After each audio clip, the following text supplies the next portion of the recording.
Now, there's another thing too. Every fall season was wine making season. And every one of the Slavs' houses had a wine cellar. We did too. We always had 300 to 400 gallons of wine that we'd make that we helped make. We had a 50-gallon barrel. I remember our father used to make us wear the fishing boots, get in and stomp those grapes. And we did that for years. Then it was our job, after the wine was made, was to tip the barrels over and dig out the mash.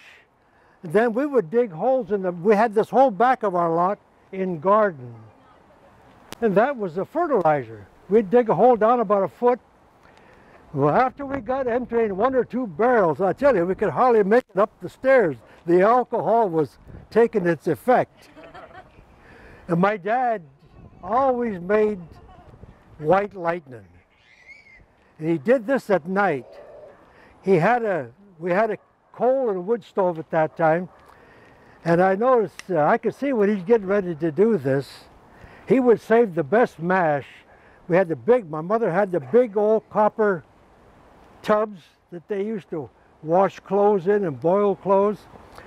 Well, he'd put the mash in there, and he'd make a paste that he would seal that off with.